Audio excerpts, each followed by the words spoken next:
A boat covers 32 kilometre upstream and 36 kilometre downstream in 7 hour. कोई एक boat है जो अपस्ट्रीम चलती है 32 किलोमीटर एंड डाउनस्ट्रीम चलती है 36 किलोमीटर इन 7 आवर। ठीक है, तो मैं लेट करूँगा, लेट अपस्ट्रीम में जो आपकी स्पीड होती है वो क्या होती है, x माइनस वाई। ठीक है, और डाउन स्ट्रीम में जो आपकी स्पीड होती है वो क्या होती है, x प्लस वाई।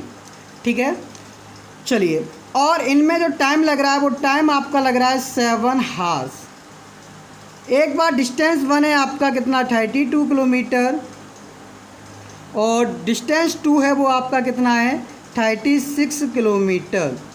ठीक है, तो स्पीड इक्वल टू फॉर्मूला होता है डिस्टेंस अपॉन टाइम, तो टाइम इक्वल टू हो जाएगा डिस्टेंस अपॉन स्पीड। चलिए, तो t1 टाइम देखिए, t1 टाइम में वो कितना चल रहा है, 32 किलोमीटर, और स्पीड कितनी है, x माइनस वाई। ठीक है, और यहीं पे t2 टाइम में वो चल रहा है, कितना चल रहा है, 36 किलोमीटर, और स्पीड कितनी है, x प्लस वाई। अब देखो ये दोनों टाइम मिलाकर कितने आवर हो रहे हैं, 7 आवर। तो now t1 plus t2 is equal to 7 hours. ठीक है, according to question. Then 32 upon x minus y plus 36 upon x plus y is equal to 7। तो आपकी ये क्या बन गई, पहली कंडीशन जो आपकी बन चुकी है। ठीक है, अब आगे पढ़ते हैं क्वेश्चन में और आगे देखते हैं आगे क्या दे रखा है। आल्सो, आगे क्वेश्चन में दे रखा है, also it covers 40 kilometre upstream and 48 kilometre downstream. यानी कि अब इसके कुछ नज़ारे और आगे अब क्या कह रहा है, 40 किलोमीटर, यानी कि अपस्ट्रीम में जो कितना जा रहा है, यानी D1 यहाँ पे चल रहा है 40 किलोमीटर, और D2 आपका चल रहा है, वो कितना चल रहा है, 48 किलोमीटर। अब यहाँ टाइम कितना लग रहा है, टाइम लग रहा है up stream and down stream 48 kilometre. Find the speed of the boat in the still water. ठीक है, यानी कि इसी समय में आपका 7 आवर में ही इतना ही चला। Also it cover 40 kilometre upstream and 48 kilometre downstream. Then find the speed of the boat in still water and that of the stream. यानी कि यहाँ पे भी टाइम जो लग रहा है आपका 7 आवर्स ही लग रहा है। चलिए, थोड़ी सी मिस्टेक हो गई थी, यहाँ 7 नहीं 9 आवर्स हैं, तो हम यहाँ दूसरी इक्वेशन में लिख लेंगे 9 आवर्स। ठीक है, तो अब क्या करना है, t1 आपका निकलेगा, t1 इक्वल टू क्या होगा, स्पीड वन, वो डिस्टेंस वन, यानी 40 अपॉन अप स्ट्रीम का केस x माइनस वाई। ठीक है, t2 यानी कि 48 और x प्लस वाई।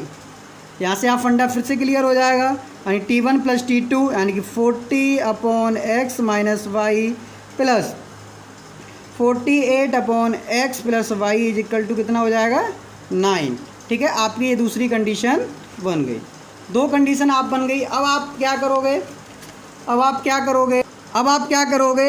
आप क्या करोगे, 1 upon x minus y, let again थोड़ा सा अगेन दोबारा लेट करोगे, जिससे कि आपकी इक्वेशन आसानी से सॉल्व हो सके। तो 1 अपॉन x माइनस वाई को आप p बोलोगे, और 1 अपॉन x प्लस वाई को आप क्या बोलोगे, q बोलोगे। तो आपकी कंडीशन क्या बन जाएंगी, तो नाउ आपकी अब कंडीशन क्या बनेगी, आपकी कंडीशन बनेगी 32 अपॉन x माइनस वाई यानी 32p plus 36 upon x plus y यानी 36q इज इक्वल टू 7, यानी फोर्थ इक्वेशन आपकी ये बन गई।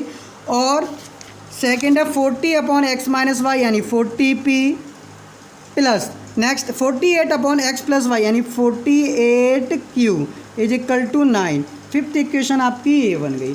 ठीक है, अब आप क्या करोगे, एलिमिनेट मेथड से या किसी भी एक मेथड से आप क्या करोगे, इन दोनों इक्वेशनों को सॉल्व कर लोगे। ठीक है, तो चलिए मैं इसको सॉल्व करता हूँ। तो आपको क्या करना है, या तो p के कोफिशिएंट सेम बना लो या q के कोफिशिएंट सेम बना लो।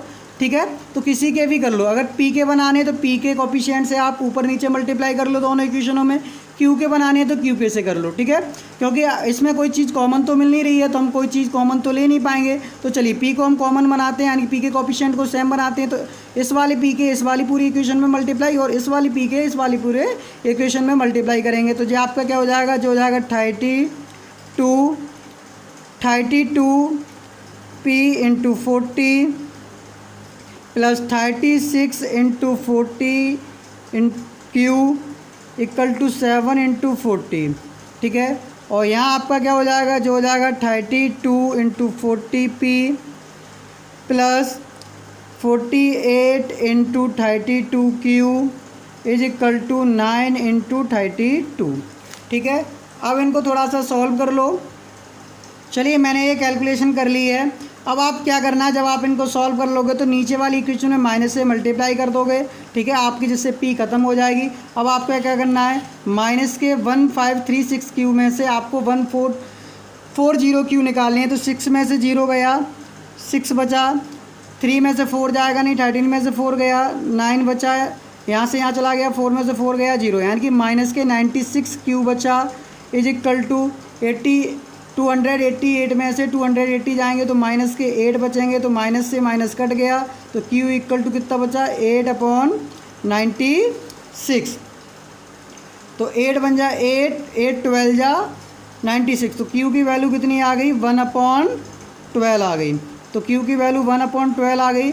अब जो 1/12 आप क्या करोगे, इक्वेशन नंबर 4 या 5 में पुट कर दोगे तो आपको मिलेगी P की वैल्यू। नाउ यहाँ पे देख लो, now put the value of Q in equation 4th equation में इसको पुट करोगे तो 32p plus 36 into 1/12 is equal to 7।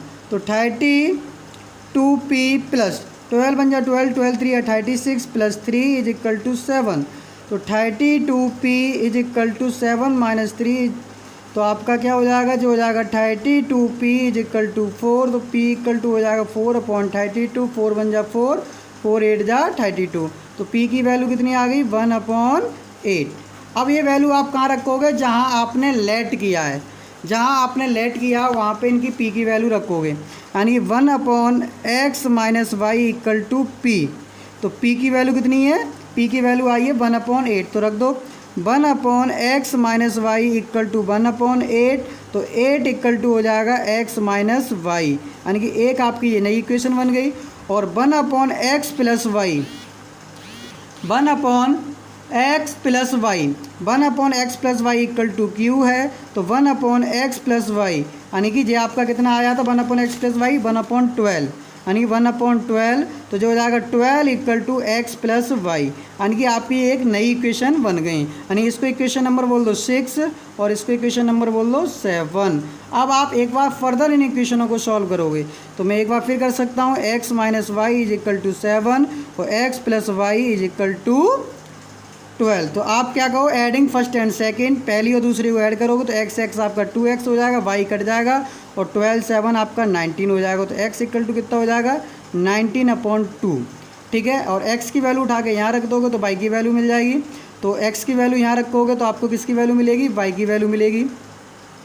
तो x की वैल्यू उठा के यहाँ रख दो, तो x minus y is equal to 7। तो x की वैल्यू कितनी आ गई, 19/2, 19/2। एक मिनट माफ़ी चाहूँगा, यहाँ पे आपका 1/8 है, मैंने 7 लिख दिया, थोड़ा सा गलती मिस्टेक हो गई। तो जो आपका 8 हो गया, यानी कि जो आपका टोटल 20 हो जाएगा। तो जो आपकी वैल्यू 20 होकर के यानी 10 हो जाएगी, यानी x की वैल्यू आपकी आ गई 10। इस चीज़ के लिए माफ़ी चाहूँगा, अभी नज़र गई, ये 8 है आपका।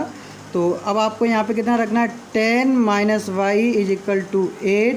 तो minus y equal to 8 minus 10, तो minus y is equal to minus का 2, माइनस से माइनस कट गया तो y इक्वल टू 2, ठीक है। तो आपसे क्या पूछा था, आपसे क्वेश्चन में पूछा गया था find the speed of the boat in still water and that of the stream. तो आपकी स्टिल वाटर में बोट की स्पीड क्या होगी, वो होगी 10 किलोमीटर पर आवर।